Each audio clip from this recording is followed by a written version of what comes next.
They were scared. 32 German women trapped in a small, dark barracks, their hands gripping whatever they could find, broken broomsticks, sharpened spoons, anything to defend themselves.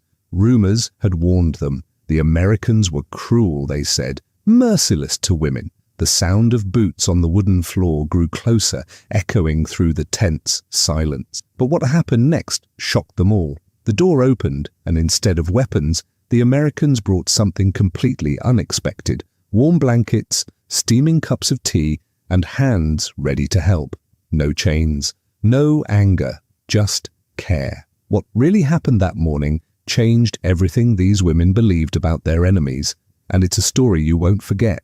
If you want to see the full story of courage, fear, and unexpected humanity, hit like, subscribe, and support the channel. Don't forget to watch till the end. These hidden moments of history need to be remembered.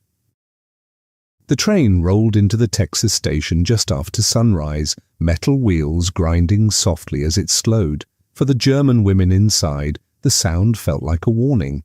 Many had not slept. They sat with their backs straight, fingers tight around their small bags. Some still wore pieces of their old auxiliary uniforms. Others had coats stitched from blankets. They had been told many things about Americans, most of them frightening. Some believed they would be punished. Others believed they might be put on display. A few quietly repeated the same thought: they will not treat us as humans. But when the doors opened, the air smelled different from anything they expected.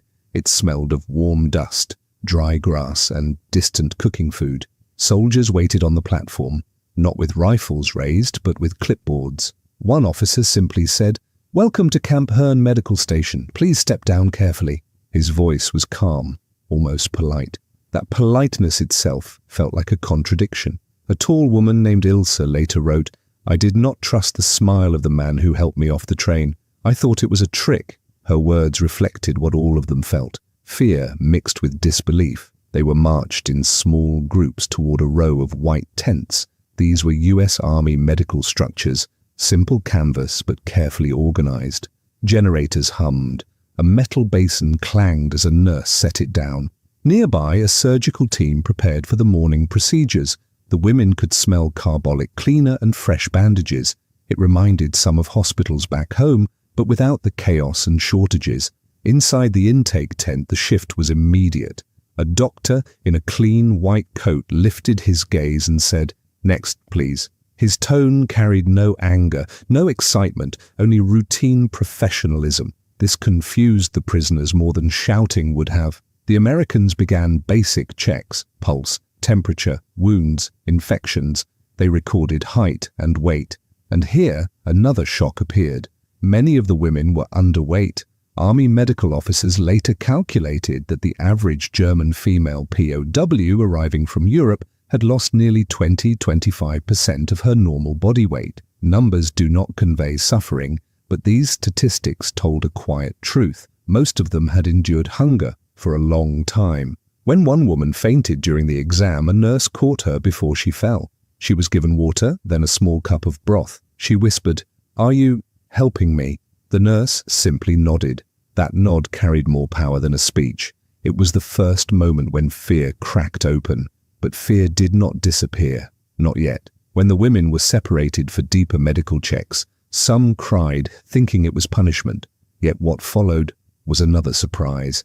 Instead of threats, the Americans prepared X-rays, clean instruments, and proper beds. Some machines hissed softly. Others clicked like typewriters. The unfamiliar sounds made the atmosphere tense, but nothing painful happened. The staff explained each step, slowly, with gestures, to avoid confusion. One prisoner, Marta, had a severe stomach condition. She had hidden it for weeks because she believed an enemy doctor would make things worse.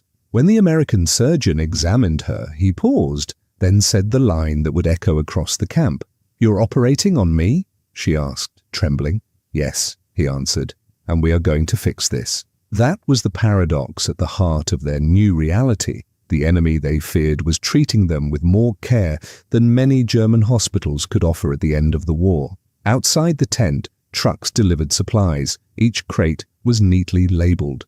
One U.S. quartermaster noted that a single American POW hospital could use over 300 pounds of medical textiles in a week, far more than German facilities had available in 1945. Abundance itself became a form of communication.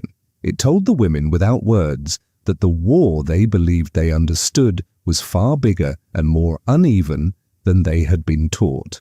As the examinations continued, their fear slowly turned to confusion. Confusion later shifted to curiosity, but understanding would take time. For now, the women stepped out of the intake tent and into the sunlight, holding new blankets and small medical cards. The wind felt warm on their faces. Nothing made sense yet, but the story of how an enemy surgeon earned their trust had just begun. The intake was only the beginning. The real shock came when the women were led into the examination wing, a long, bright tent with metal tables, soft lamps, and the steady tap of instruments being arranged. Many of the German women froze at the entrance. They had expected a dark room, harsh guards, maybe punishment. Instead, they saw organization and calm. A nurse held out a tray of clean cloth gowns. "Please change so the doctor can examine you," she said gently. The women looked at one another. Changing clothes in front of the enemy felt impossible. But the Americans had set up small curtains between beds, giving privacy, something many German military hospitals no longer offered in the final months of the war. "Why do they care?" whispered Anna, one of the youngest prisoners. No one had an answer. Inside the tent, everything smelled of antiseptic and metal. The air felt cooler, controlled. Each sound seemed important. The click of scissors, the gentle hum of an X-ray machine, the soft footsteps of medical staff moving quickly but without panic. For women who had lived through months of shortages, bombed-out clinics and rushed treatments, the quiet efficiency felt unreal. The surgeon in charge, Captain Robert Alden, moved slowly from table to table. His sleeves were rolled, his gloves tight, his hair covered by a cap. He did not raise his voice. He did not push or rush anyone. He simply examined one patient, washed his hands again, and moved to the next. To the women, he looked like an image from a medical textbook, not like the enemy they had imagined. Numbers on his chart told a painful truth. Nearly 60% of the new arrivals suffered from anemia. Over half had infections or untreated wounds. Several had internal problems caused by poor food and extreme stress. The statistics were clinical, but the meaning was clear. These women were not soldiers in strong condition. They were exhausted humans who needed help. The moment that changed everything came when Marta was taken to the main table. Her stomach pain had grown worse, and she tried to hide it again. But Captain Alden noticed immediately. He pressed gently on her abdomen, then stepped back with a concerned look. "You need surgery," he said calmly. She stared at him. "You're operating on me?"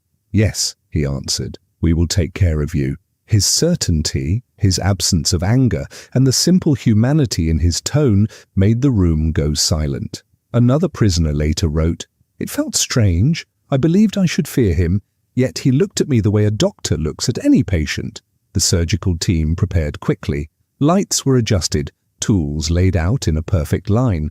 A nurse checked Marta's pulse and explained each step in simple English, repeating slowly until she understood. Marta kept asking the same question. "Why are you helping me?" The nurse finally replied, "Because you are sick. That is enough." While the surgery team worked, the other women watched from their beds. Some held their blankets tight, unsure whether to trust what they were seeing. Others whispered their confusion. They knew German propaganda had said American soldiers were brutal, careless, interested only in humiliation. But this scene, clean, orderly, professional, contradicted everything. Outside, the heat of the Texas sun pressed on the canvas walls. Trucks passed on the nearby road, carrying medical supplies, fuel, and crates of fresh bandages. An American logistic report from that year stated that U.S. Army hospitals used nearly 2,000 pounds of medical cotton every month, a level of supply no German facility could match in 1945. Even abundance felt like a message. You are safe. You will not be harmed here. When the surgery ended, Marta was wheeled out slowly. She was pale but alive. The surgeon gave instructions to the nurse, then moved to the next patient without ceremony. For him, it was routine. For the women watching, it felt like the world had flipped. "I think they see us as people," whispered Ilse. Her voice was unsure, almost afraid of its own meaning. The sun dipped lower. The medical tent glowed softly as lamps switched on one by one. The women lay on their beds, quiet, thinking. Their fear had changed shape. It no longer came from danger. It came from the shock of kindness, a kindness they had never expected. This wasn't propaganda, it was reality, and it was only the beginning of the transformation waiting for them at the camp. After the medical exams, the women were guided toward another row of tents. These looked different. Steam drifted from the roofs and water tanks sat beside them. The German women walked slowly, unsure what awaited them next. Some feared another inspection, others worried about being separated again. But when a US corporal opened the tent flap, warm air rolled out, along with the smell of soap, a bathhouse. For a moment, no one moved. Many had not seen hot running water for months. A few whispered to each other in disbelief. One woman covered her mouth and said, "This cannot be for us." But it was. Inside, the room was bright and surprisingly warm. Rows of individual stalls stood in neat lines. Wooden benches held small piles of towels. A nurse pointed gently and said, "You can shower one at a time. Take your time." This simple sentence carried more kindness than anything they had heard in weeks. Several women stepped forward but stopped again, still unsure.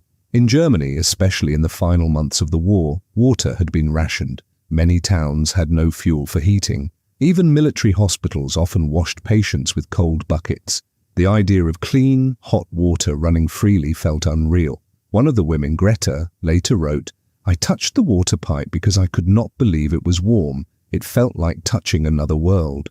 The Americans had prepared everything. Small bars of white soap lay ready. Fresh towels were folded. A sign listed instructions in simple English, followed by hand-drawn pictures so the prisoners could understand. Wash, rinse, dry, dress. No shouting, no rushing, only order and dignity. When the first woman stepped into a stall and turned the handle, a burst of hot water hit the floor. She gasped. The sound of falling water filled the tent, steady and soft. For the others, that sound alone felt healing. One by one, they bathed.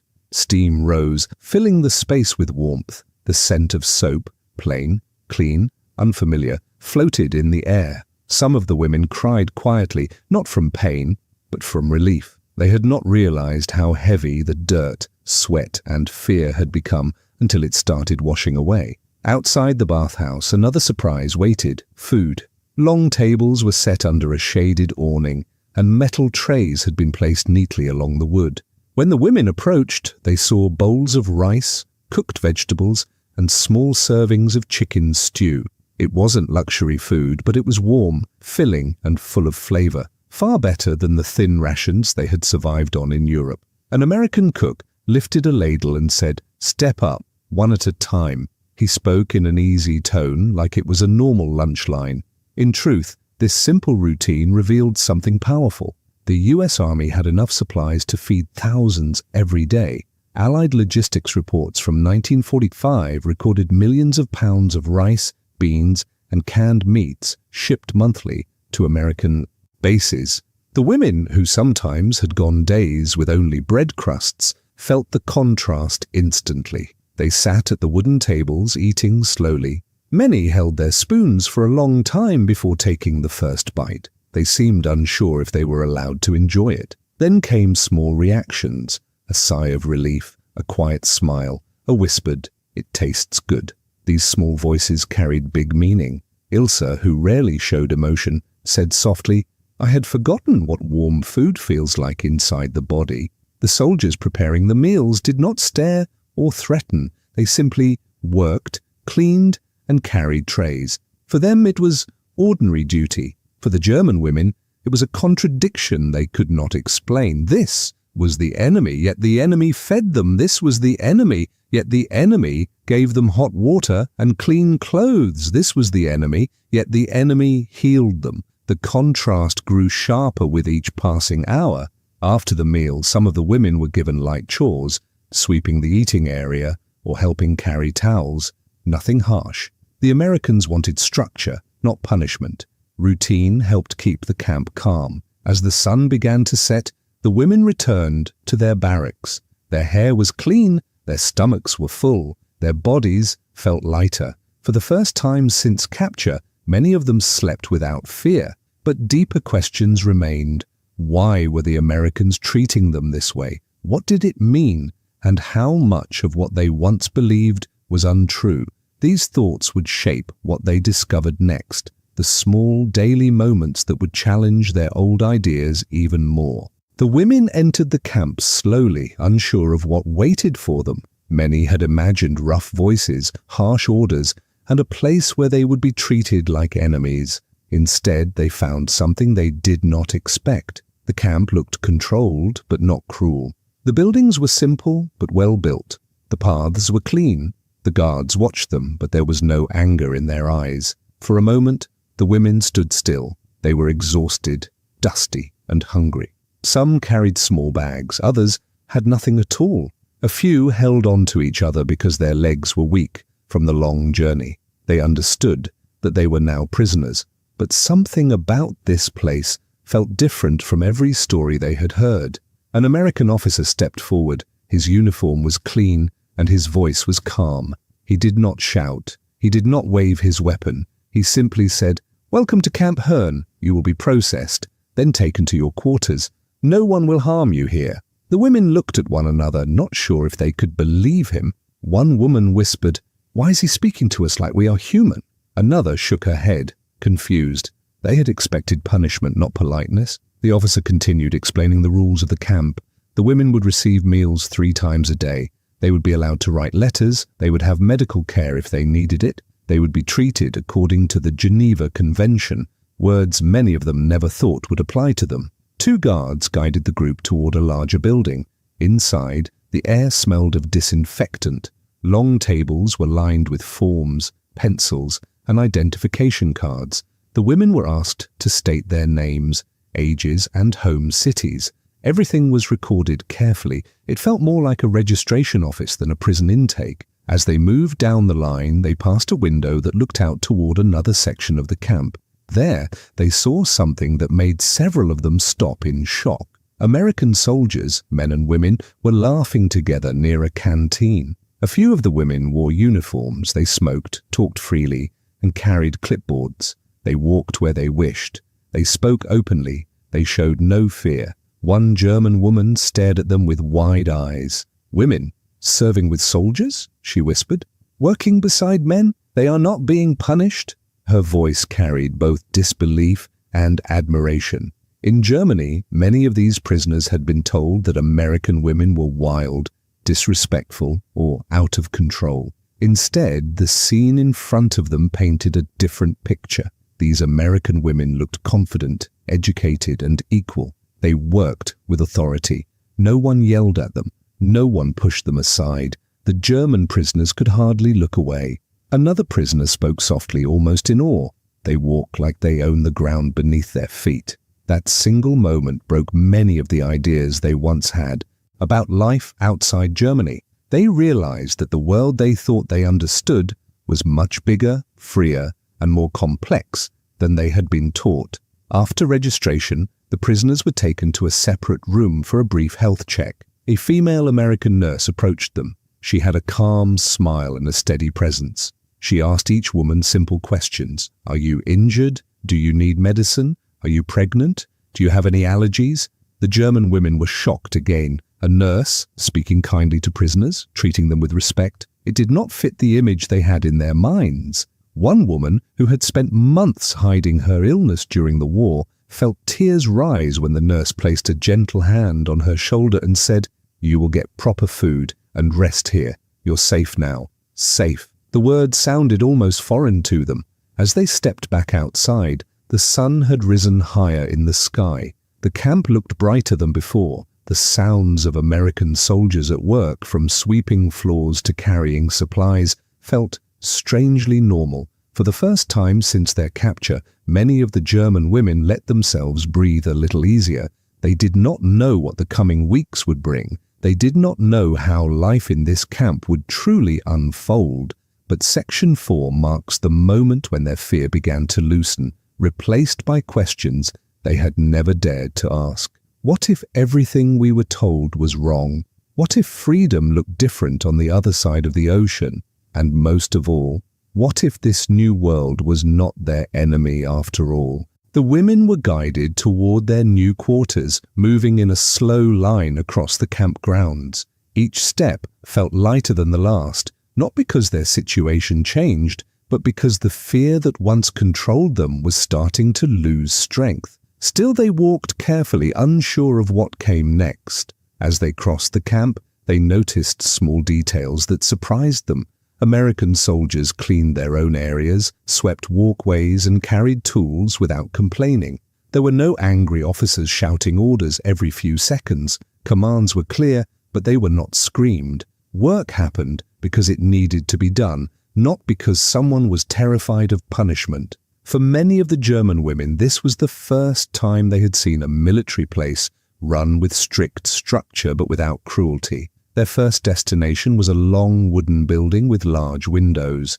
A guard opened the door and motioned for them to enter. Inside, sunlight filled the room. Rows of simple beds lined the walls, narrow mattresses, clean sheets, and neatly folded blankets. Some women gasped softly. Many had expected filthy floors or overcrowded spaces. Instead, what they saw felt surprisingly orderly and humane.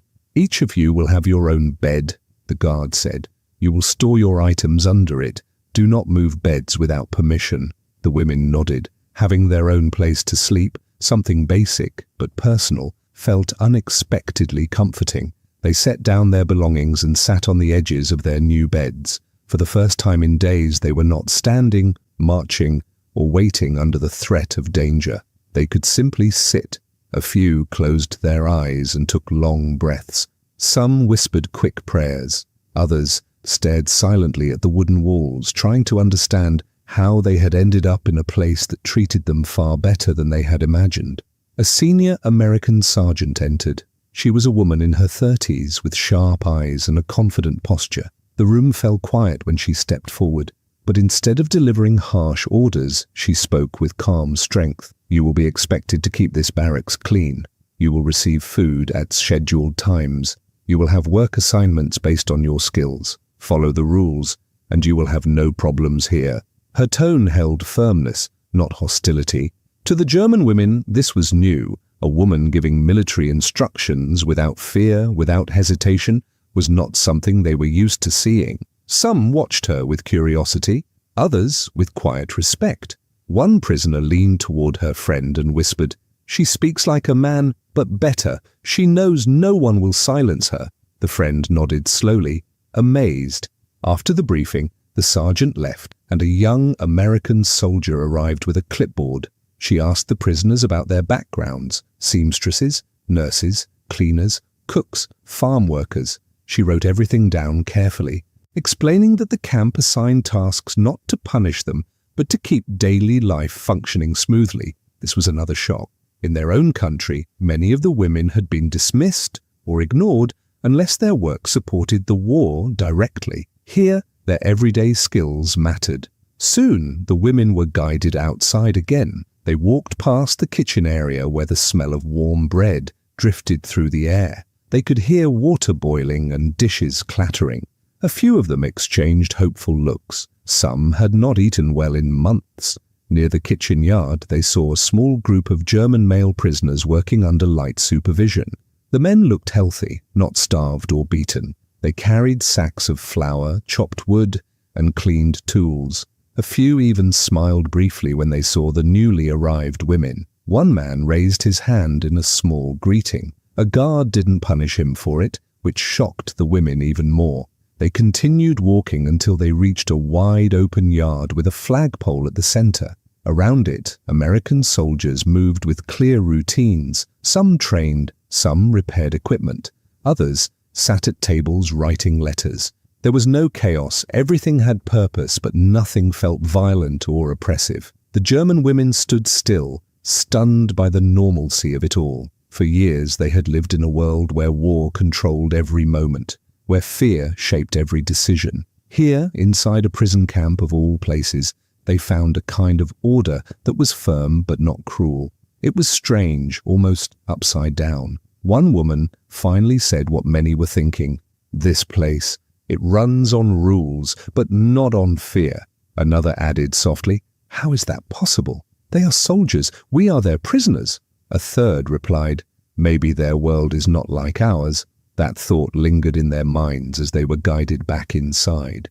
They looked around at their surroundings, not with fear now, but with a cautious curiosity. By the end of the day, they understood one thing clearly. Life in this camp would not be easy, but it would not be the nightmare they expected. In fact, it might teach them more about America than any textbook, speech, or wartime rumor ever could. And for the first time, they began to wonder, not with fear, but with a strange, quiet interest. What other surprises does this place hold? The days that followed brought a new rhythm to the German women's lives, steady, structured, and surprisingly calm. Each morning, a bell rang across the camp. The sound was clear and sharp, echoing over the barracks and open yard. The women rose from their beds, folded their blankets, and stepped into the cool morning air. Instead of anger or panic, they felt something they had not felt in years: predictability.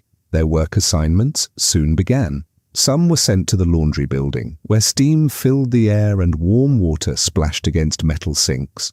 Others sorted uniforms, mended clothes, or cleaned hallways.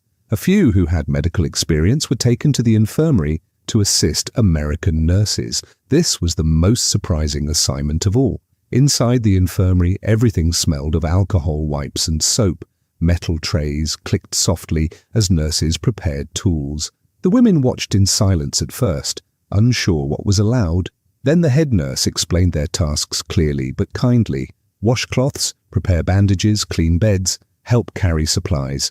One German woman, a former nurse named Elsa, could not hide her shock. "You trust us with these items?" she asked. The American nurse shrugged lightly. "Why not? You work. We supervise. Simple." It felt strange. Back home, trust was rare. Here, it seemed normal. But the greatest shock came the day an American surgeon asked two German women to help hold instruments during a routine operation on a fellow prisoner. The women froze. They had expected suspicion, not cooperation. Yet the doctor behaved as if this arrangement made perfect sense. Later, one of the women whispered to another, "He treated us like people, not enemies. I do not understand it." That sentence stayed with her all day. Even the meals were a learning experience.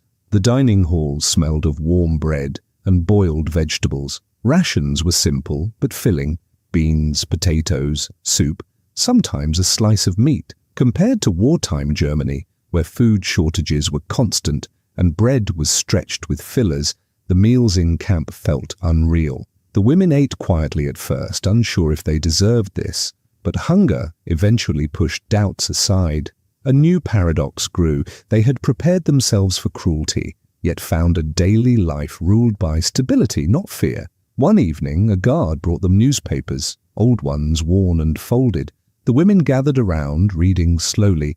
Articles described American factories producing thousands of planes a month, farms harvesting millions of acres of crops, and shipyards building more vessels than any nation in history. These numbers, these cold statistics, overwhelmed them. One woman whispered, "How could we ever win against this? This country builds more in 1 month than we saw in a year." Another studied a photo of American workers, men and women together, operating machines. She stared at the confident faces and finally said, "We thought they were weak, but they have strength in a different way." Their old beliefs continued to crumble. Even conversations with American guards added to that feeling. The guards didn't yell unless needed. They didn't insult them. And in quiet moments, some guards even answered questions. One German woman asked a young American soldier, "Why are you kind to us?" He thought for a moment before replying, "Because the war will end, and when it does, we all go home. No need to carry hate forever." That simple answer carried more weight than he realized. The camp's rules remained firm. Work was expected. Schedules had to be followed, but nothing felt vengeful. The system relied on responsibility, not fear. And day by day, the German women began to understand something important. The power of freedom was not in chaos, but in choice, order, and respect. By the time spring returned and the air grew warm, the women often talked about how different their lives had become. They no longer jumped at every command. They no longer compared every moment to danger. Instead, they observed the world around them with clearer eyes. A thought formed in many minds, though few said it aloud. America was not what their leaders described. As more months passed, the women realized they were changing, not because they were forced to, but because what they saw every day challenged everything they had been taught. They had arrived as prisoners carrying fear. They were slowly becoming witnesses carrying understanding. When the war finally neared its end, the camp grew quieter. Rumors filled the air, Germany collapsing, cities surrendering, borders breaking. The women listened with heavy hearts, but now the news hit them differently. They no longer felt the blind loyalty they once had. They felt sadness for their families, but also relief that the suffering might finally stop. And so their journey reached its final truth. They had come to America expecting punishment. Instead, they learned lessons about dignity, structure, and humanity, lessons they never expected from the other side of a world at war.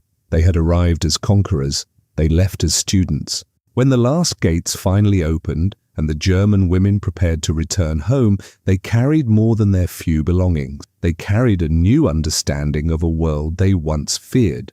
Their time in the camp had shown them a different kind of power, quiet, steady, and guided by fairness. It was a power that did not demand loyalty through fear, but earned respect through its consistency and humanity. They had walked into America expecting punishment. They walked out having witnessed a system built on rules, not cruelty, on order, not terror, on respect, not propaganda. And long after the war, many of them would tell their families about the surgeon who treated enemies with steady hands, the nurses who offered clean cloth and calm instructions, and the guards who believed that dignity should never depend on which flag a person once served. These memories shaped their stories for the rest of their lives. And today, when we look back at those moments, one truth becomes clear. The real battles of history are not always fought with weapons, but with choices, small acts of humanity that outlast every war. If you want more stories like this, hidden moments, human surprises, and the truths that history books often miss, make sure you subscribe, like the video, and turn on notifications. There are many more untold stories from World War II waiting to be uncovered. Thank you for watching, and I'll see you in the next story.